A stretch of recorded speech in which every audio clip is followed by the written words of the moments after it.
Breaking news చూస్తున్నాం. Engineering college యాజమాన్యాలపై ప్రభుత్వం serious అయింది. ఫీజు రీయింబర్స్మెంట్ బకాయిలపై ప్రభుత్వం సానుకూలంగా ఉన్నా ఎలా బంద్ ప్రకటిస్తారంటూ ఆగ్రహం వ్యక్తం చేసింది. కాసేపట్లో కాలేజ్ యాజమాన్యాలతో ప్రభుత్వం మరోసారి చర్చలు జరపనుంది.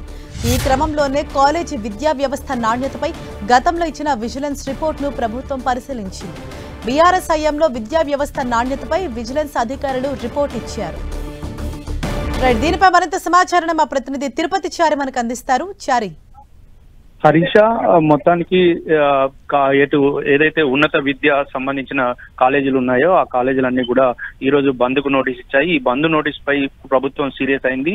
ఒకవైపు విద్యార్థులకు నాణ్యమైన మెరుగైన విద్యను అందించాలని ప్రభుత్వం భావిస్తున్న తరుణంలో బంద్ కు పిలుపునివ్వడం ఏంటంటూ కూడా ముఖ్యమంత్రి రేవంత్ రెడ్డి సీరియస్ అయినట్టుగా మనకు సమాచారం అందుతుంది. మరొక వైపు ఇప్పటికే 8,000 కోట్ల రూపాయల బకాయిలు, ఫీజు రీయింబర్స్మెంట్ బకాయిలు ఉన్నాయంటూ 4 ఏళ్లుగా పెండింగ్ ఉన్నాయంటూ కూడా వాళ్ళు ఇటు ఉన్నత విద్య సంబంధించిన సంస్థల సమైక్య సంఘం పేర్కొంది. దీంతో ఖచ్చితంగా మాకు 1,200 కోట్ల ఫీజు రీయింబర్స్మెంట్ బకాయిలను వెంటనే విడుదల చేయాలంటూ డిమాండ్ చేస్తూ వస్తున్నారు. గతంలో డిప్యూటీ సీఎం ను ఇతర ప్రభుత్వ పెద్దలను కూడా కలిశారు. అయినప్పటికీ ఇంకా కూడా ఆ పెండింగ్ సమస్య అట్నే ఉంది. దీంతో ఖచ్చితంగా తాము తాడో పేడో తేల్చుకోవడానికి ఇటు ఉన్నత విద్యా సంస్థల సమైక్య సంఘం ఒక నిర్ణయానికి వచ్చి ఇక ఈ రోజు నుండి బంద్ చేయాలని మొదట భావించినప్పటికీ నిన్న అర్ధరాత్రి ఇటు ప్రభుత్వం చర్చలు జరిపింది.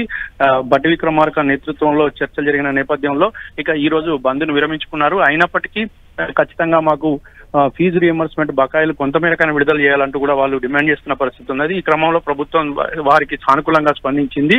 అయితే ఒకవైపు ఫీజు రీయింబర్స్మెంట్ బకాయిల చెల్లింపుతో పాటు కాలేజీల నాణ్యత విషయాలపైన కూడా ప్రభుత్వం ఇప్పటికే ఫోకస్ పెట్టింది. గతంలో విజిలెన్స్ కమిషన్ ఏర్పాటు చేసింది. ఆ విజిలెన్స్ కమిషన్ ఇచ్చిన రిపోర్ట్ ను కూడా ఈ రోజు పరిశీలిస్తున్నారు. వీటి ఆధారంగా కాలేజీల పనితీరు, నాణ్యత ప్రమాణాలపై కూడా ఈ రోజు ఇప్పుడు సాయంత్రం 4 గంటలకు బట్టి విక్రమార్క వద్ద మరోసారి కీలక చర్చలు జరగబోతున్నాయి. ఈ చర్చల్లో దీనికి సంబంధించిన అంశాలు కూడా చర్చకు వచ్చే అవకాశం ఉన్నాయి. ఆ తర్వాత ఈ ఫీజు రీయింబర్స్మెంట్ బకాయిలకు సంబంధించిన విడుదలపైన ఒక ప్రభుత్వం ఒక కీలక నిర్ణయం తీసుకోబోతుందని తెలుస్తోంది. హరీష, షారి, అంటే ఎన్ని కాలేజ్ యాజమాన్యాలకి ఆహ్వానం వెళ్ళింది? అంటే చర్చలకు సంబంధించి ఎంతమంది పార్టిసిపేట్ చేయబోతున్నారు?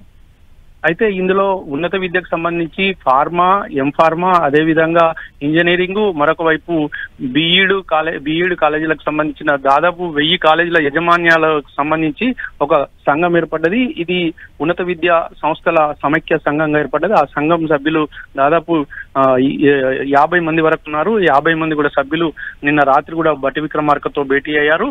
ఈ రోజు కూడా ప్రభుత్వంతో ఇప్పుడు చర్చ జరగబోతున్నారు. ఈ చర్చల అనంతరం చర్చలకు సంబంధించి ఒకవైపు ప్రభుత్వం కసరత్తు కూడా చేస్తుంది. అయితే ఇప్పటివరకు ఎంత మేరకు పెండింగ్ బకాయిలు ఉన్నాయి, ఎన్ని సంవత్సరాల నుండి పెండింగ్ ఉన్నాయి, ఎన్ని కాలేజీలకు ఇప్పటివరకు చెల్లింపులు జరిగాయి, ఇంకా ఎన్ని చెల్లింపులు చేయాలనే విషయాలపైన కూడా అన్ని శాఖల నుండి కూడా ఇటు ఆ వివరాలు సేకరిస్తున్నారు. దానికి సంబంధించి ఇక ప్రిన్సిపల్ సెక్రటరీ బుద్ధ ప్రకాష్ కూడా వీటన్ని వివరాలు సేకరించి ప్రభుత్వానికి కాసేపట్లో ఈ వివరాలను కూడా ఇటు డిప్యూటీ సీఎం దృష్టికి తీసుకెళ్లనున్నారు. హరీష, అలాగే గత ప్రభుత్వంలో నిర్వహించిన విజిలెన్స్ రిపోర్ట్ ఏదైతే ఉందో దాని ఆధారంగా కూడా అంటే మరోసారి ఆ రిపోర్ట్ ఆధారంగా సర్వే చేయించే అవకాశాలు ఉన్నాయన్నట్లు సమాచారం అందుతోంది. దీనిపైన ఎటువంటి అప్డేట్స్ అందుతున్నాయి?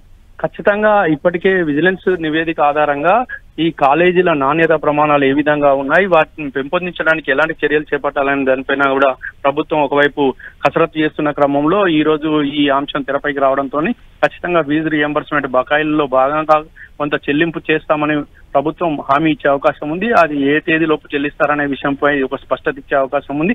దాని తర్వాత మాత్రం ఖచ్చితంగా ఈ నాణ్యత ప్రమాణాల విషయంలో కానీ పిల్లల భవిష్యత్తు విషయంలో కానీ ఎక్కడ నిర్లక్ష్యం జరిగినా ఆ కాలేజీల పైన కఠినంగా చర్యలు తీసుకునే అవకాశాలు కనబడుతున్నాయి. Harisha, right, thank you Chari.